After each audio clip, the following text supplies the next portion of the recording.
अस्सलाम मेरे शहजादों, कैसे हो आप लोग? फिट फाट हो? एकदम फिट फाट हो? चलो गुड हो गया बच्चों। अच्छा रोजा तो नहीं लग रहा? सबसे पहले ये बताओ। अच्छा अगर लग रहा है रोजा तो बच्चों कहते हैं जब रोजा लगे, भूख लगी हो तो अपना माइंड डाइवर्ट करते हैं। तो आप भी क्या करें, अपना माइंड डाइवर्ट करें। हम क्या करते हैं, अपना माइंड लगा लेते हैं फिजिक्स की तरफ। फिजिक्स पढ़ते हैं, फिजिक्स को सुनते हैं, समझते हैं। जब फिजिक्स की तरफ माइंड लगा लेंगे तो रोजा इंशाल्लाह आपको नहीं लगेगा, भूल जाएंगे, भूख शूख सब कुछ भूल जाएंगे। तो चाहे जी फिजिक्स को ध्यान से पढ़ते हैं, ठीक है, आपको रोजा भी जो है ना वो नहीं लगेगा आपको इंशाल्लाह, ठीक है। तो बच्चों देखते हैं इसके हमने फर्स्ट चैप्टर नंबर 1 के बच्चों एमसीक्यूज आज सॉल्व करने हैं, ठीक है। तो एमसीक्यूज की बच्चों मैं यहाँ पे स्टेटमेंट्स नहीं लिख रहा, जस्ट ऑप्शंस लिखूंगा, उनको समझाऊंगा और आप उनको क्या करेंगे, टिक मार्क कर देंगे। अपनी बुक्स ओपन कर दें बच्चों, पेज नंबर 24 पे है आपकी बुक के एक्सरसाइज के एमसीक्यूज। सबसे पहला जो एमसीक्यू है बच्चों, एमसीक्यू नंबर 1, एमसीक्यू नंबर 1, ठीक है। एमसीक्यू नंबर 1 में बच्चों आपसे पूछ रहा है, क्या पूछ रहा है, the number of base units in SI are. SI में बेस यूनिट्स कितने होते हैं? और अब बच्चों आपको जो ऑप्शंस गिवन है वो गिवन है बच्चों 1, और क्या ऑप्शन गिवन है बच्चों, ऑप्शन गिवन है आपको, बल्कि 1 नहीं है 3 है, ठीक है। अल्फा आपके पास 1 है, अल्फा आपके पास 3 है, और बीटा है आपके पास 6, चार्ली है बच्चों आपके पास 7, और बच्चों डेल्टा है आपके पास 9। तो बच्चों ये तो सबसे ही इजीएस्ट आपका एमसीक्यू है कि नंबर ऑफ बेस यूनिट्स बताने हैं। तो हमें पता है बच्चों बेस क्वांटिटी 7 होती है, length, mass, time, amount of substance, electric current, ठीक है, इसी तरह टेम्परेचर और अमाउंट ऑफ ए सब्सटेंस और इंटेंसिटी ऑफ लाइट। ये 7 हमारे पास बच्चों फिजिकल क्वांटिटीज हैं, बेस फिजिकल क्वांटिटीज, और उनके साथ ही क्या होंगे, यूनिट्स। तो बच्चों ये तो बहुत इजी था। तो इसका राइट ऑप्शन या राइट आंसर क्या होगा बच्चों, Charlie. The number of base units are 7। उसके बाद बच्चों MCQ नंबर 2 में आपसे पूछा जा रहा है, MCQ नंबर 2 में बच्चों आपसे पूछा जा रहा है, क्या पूछा जा रहा है बच्चों, Which of the following unit is not a derived unit? Which of the following unit is not a derived unit? और आपको ऑप्शन जो गिवन है बच्चों, उसमें अल्फा ऑप्शन है पास्कल, बीटा ऑप्शन है बच्चों आपके पास किलोग्राम या जिसको केजी भी बच्चों हम लिख सकते हैं, और चार्ली ऑप्शन है बच्चों आपके पास न्यूटन, और बच्चों डेल्टा ऑप्शन है आपके पास वॉट। आपसे पूछा ये जा रहा है कि इनमें से कौन सा ड्राइव यूनिट नहीं है, यानी कि हमने ये बताना है कि कौन सा बेस यूनिट है। जो बेस यूनिट होगा वो ड्राइव नहीं होगा। तो बच्चों देखिए पास्कल प्रेशर के लिए यूनिट यूज होता है, और प्रेशर क्या है बच्चों, एक ड्राइव क्वांटिटी। न्यूटन फोर्स के लिए यूज होता है, फोर्स ड्राइव क्वांटिटी है। वॉट पावर के लिए यूज होता है, power is a derived quantity. Kilogram mass के लिए यूज होता है, और मैस क्या है बच्चों, बेस क्वांटिटी, ये ड्राइव क्वांटिटी नहीं है। तो बच्चों ये हमारा ड्राइव यूनिट नहीं होगा, बल्कि कौन सा होगा, बेस यूनिट। तो राइट ऑप्शन इज बीटा, ठीक हो गया। उसके बाद बच्चों एमसीक्यू नंबर 3 देखें, एमसीक्यू नंबर 3। तो एमसीक्यू नंबर 3 में बच्चों amount of a substance in terms of numbers is measured in. Amount of a substance को हम किस टर्म में मेजर करते हैं बच्चों? इसके ऑप्शन है हमारे पास, अल्फा ऑप्शन है बच्चों हमारे पास ग्राम, और बीटा ऑप्शन है बच्चों हमारे पास किलोग्राम, और बच्चों चार्ली ऑप्शन है हमारे पास न्यूटन,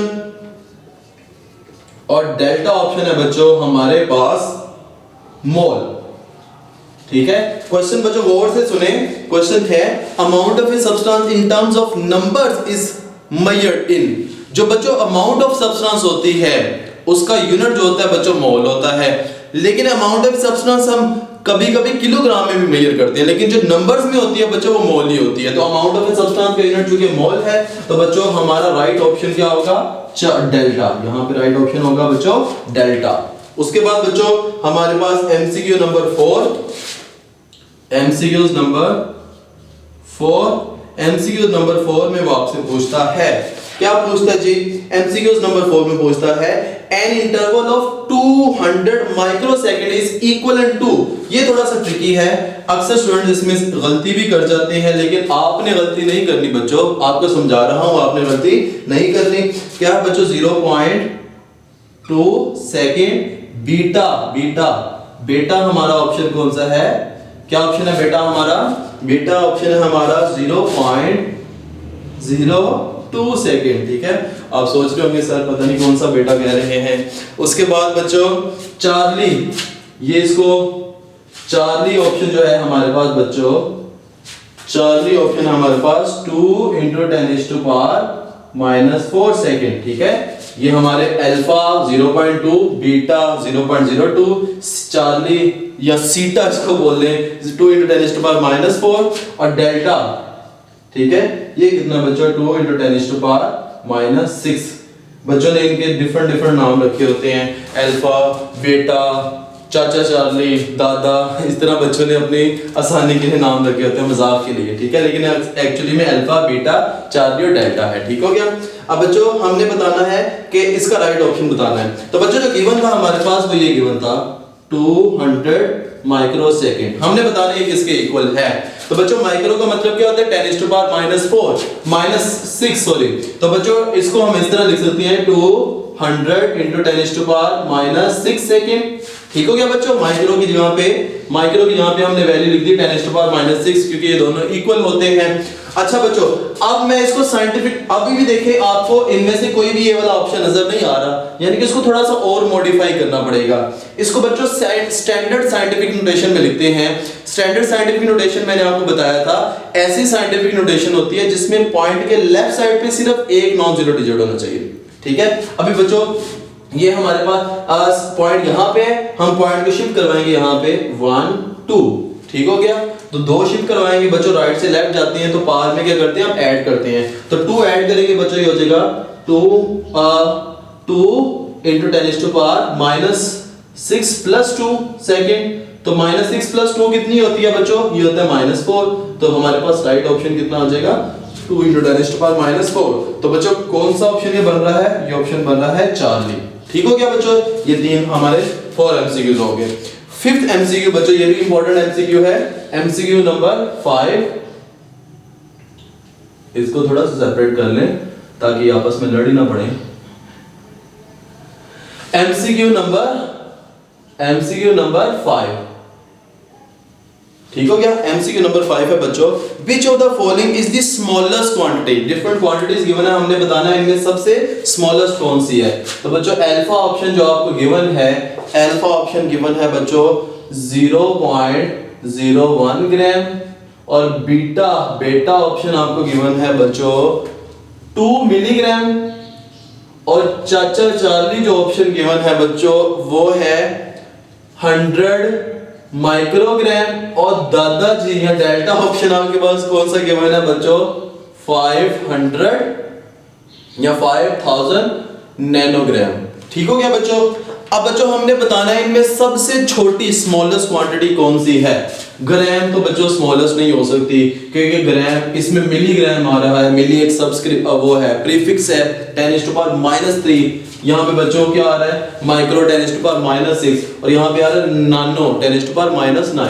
ठीक है, यहाँ पे तो कोई प्रीफिक्स नहीं आ रहा बच्चों, यहाँ पे प्रीफिक्स आ रहा है मिली का मतलब होता है 10⁻⁻3, और बच्चों यहाँ पे आ रहा है माइक्रो का मतलब होता है 10⁻⁻6, और बच्चों यहाँ पे आ रहा है नैनो। ठीक है, मिली, माइक्रो और नैनो का मतलब होता है 10⁻⁹।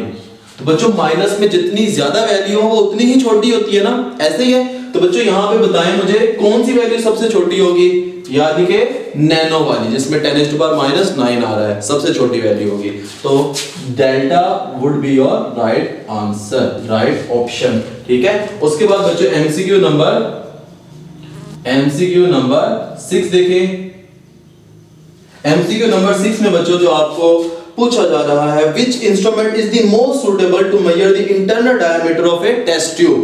तो बच्चों इंटरनल डायमीटर अगर आपने फाइंड करना हो टेस्ट ट्यूब का, तो हमारे पास कौन सा इंस्ट्रूमेंट है जो ज्यादा सूटेबल है, ज्यादा सूटेबल कौन है। तो बच्चों ऑप्शन है मीटर रूल है आपके पास, बीटा ऑप्शन है बच्चों आपके पास वर्नियर कैलिपर को मैं VC लिख रहा हूं। उसके बाद बच्चों चार्ली ऑप्शन है आपके पास मेजरिंग टेप, और बच्चों जो डेल्टा ऑप्शन है आपके पास, डेल्टा ऑप्शन है स्क्रू स्क्रू गेज। तो बच्चों इंटरनल डायमीटर मेजर करने के लिए हमने पढ़ा है वर्नियर कैलिपर। वर्नियर कैलिपर के बच्चों जो एक्सटर्नल जॉज होते हैं, दो जॉज होते हैं ना, एक नीचे वाले जॉज होते हैं जो बड़े होते हैं और एक ऊपर की तरफ जॉज बने होते हैं वर्नियर कैलिपर के ऊपर की तरफ, वो इंटरनल डायमीटर मेजर करने के लिए होते हैं किसी भी चीज का। तो इंटरनल डायमीटर मेजर करने के लिए जो मोस्ट एप्रोप्रिएट बच्चों हमारे पास इंस्ट्रूमेंट है वो क्या है, वीसी यानी कि वर्नियर कैलिपर। ठीक हो गया बच्चों।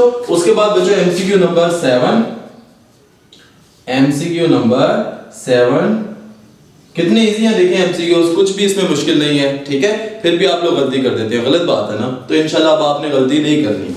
अच्छा, a student claim the diameter of a wire is 1.032 centimeter using vernier caliper. Up to what extent do you agree with it? बच्चों यहाँ पे सिग्निफिकेंट फिगर का कॉन्सेप्ट यूज होगा। मैंने आपको समझाया भी था जब सिग्निफिकेंट फिगर पढ़ाए थे, एक इस तरह का एमसीक्यू भी करवाया था। तो बच्चों ऑप्शन पहले लिख देता हूँ। अल्फा ऑप्शन है आपके पास, ऑप्शन है आपके पास 1 सेंटीमीटर। बीटा ऑप्शन है बच्चों, बीटा ऑप्शन आपका क्या है 1.0 सेंटीमीटर। और चार्ली ऑप्शन जो आपके पास है, चार्ली ऑप्शन है बच्चों आपके पास 1.03 सेंटीमीटर। और डेल्टा ऑप्शन जो बच्चों आपके पास है, डेल्टा ऑप्शन है बच्चों 1.032 सेंटीमीटर। ठीक हो गया बच्चों, ये आपके पास डिफरेंट ऑप्शंस हैं, हमने बच्चों राइट ऑप्शन बताना है। अब जो उसने मेजरमेंट दी थी बच्चों, वो मेजरमेंट थी बच्चों 1.032 सेंटीमीटर।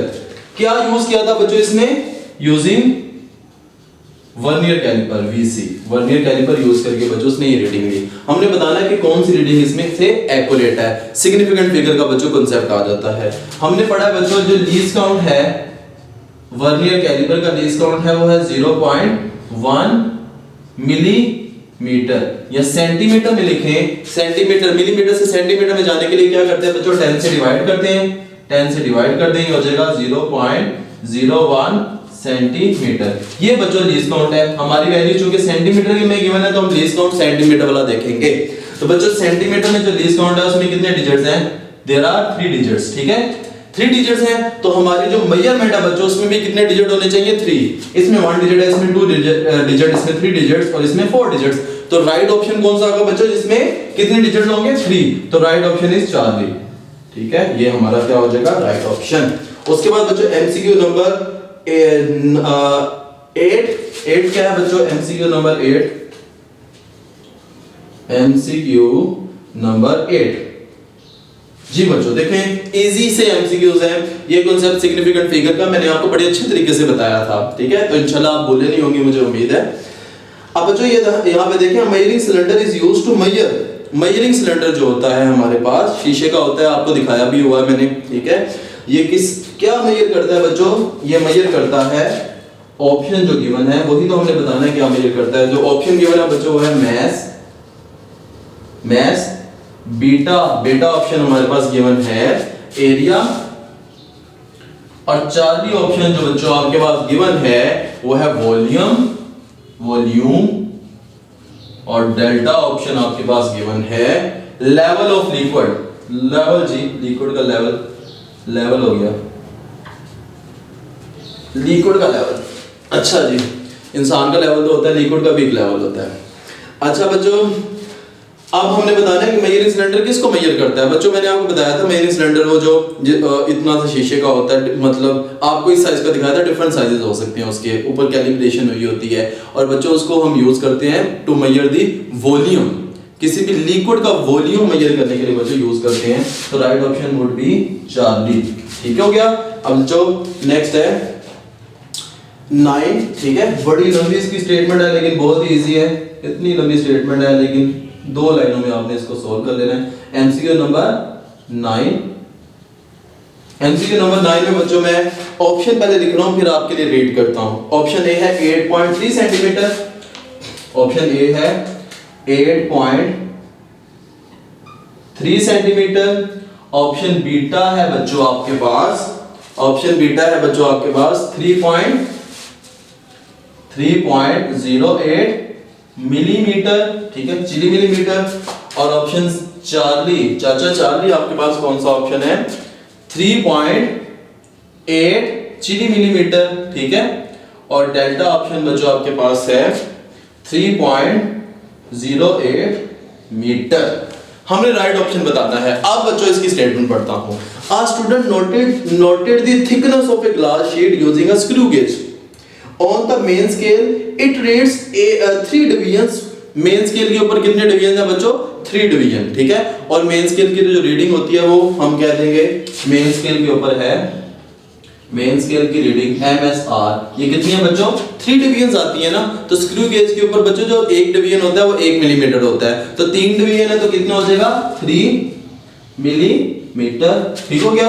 और 8th division of the circular scale coincide with the index line. तो जो सर्कुलर स्केल की रीडिंग होगी बच्चों, circular scale reading 8th division बच्चों, हम 8th डिवीजन जो है सर्कुलर स्केल का वो कोइंसाइड कर रहा है किसी इंडेक्स लाइन के, मेन स्केल की इंडेक्स लाइन के साथ। तो बच्चों सर्कुलर स्केल की रीडिंग लेने के लिए हम क्या करते हैं? हम ये करते होते हैं कि जितनी लाइन कोइंसाइड कर रही होती है इंडेक्स लाइन के साथ, यहाँ पे 8th कर रही है, उसको मल्टीप्लाई कर देते हैं लीस्ट काउंट के साथ। स्क्रू गेज का लीस्ट काउंट कितना होता है बच्चों? स्क्रू गेज का लीस्ट काउंट होता है 0.01 मिलीमीटर। तो ये कितना आ जाएगा? 0.08 मिलीमीटर। तो फाइनल रीडिंग हमारे पास क्या होती है बच्चों? फाइनल रीडिंग होती है main scale reading plus circular scale reading. तो इसको और इसको जब बच्चों आप ऐड कर देंगे, दोनों को जब आप क्या कर देंगे बच्चों? ऐड कर देंगे 0.08, तो बच्चों ऐड करने से क्या होगा? 803, साथ में आ जाएगा 3.08 मिलीमीटर। तो बच्चों 3.08 मिलीमीटर कहां पे है? जी जनाब 3.08 मिली। अब देखें यहाँ पे 3.08 मिलीमीटर है और यहाँ पे मीटर है, तो कंफ्यूज नहीं होना, ठीक है। देखे ये ना कि आप कंफ्यूज हो जाए।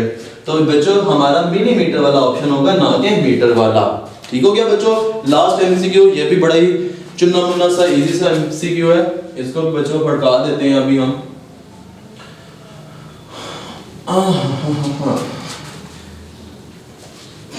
जी बच्चों है 10th MCQ number 10, MCQ number 10 बच्चों, एमसीक्यू नंबर 10 ये है बच्चों। In an expression significant figures in an expression are. Significant figure बच्चों भी हमने लास्ट लेक्चर में भी पढ़ा है, क्या होते हैं? All accurately known digits and first doubtful digit are का सिग्निफिकेंट फिगर। तो बच्चों इसका राइट ऑप्शन, मैं इसका मतलब जो बाकी ऑप्शन है वो नहीं लिख रहा, इतने लंबे लिखने की जरूरत ही क्या है जबकि हमें पता है। इसकी बच्चों राइट ऑप्शन कौन सी है? सी है, चार्ली। चार्ली में बच्चों आपको कहा क्या हुआ है? चार्ली है all accurately known digits and first doubtful digit. ये डेफिनेशन भी सिग्निफिकेंट फिगर की यही है, all accurately non digits and first doubtful digit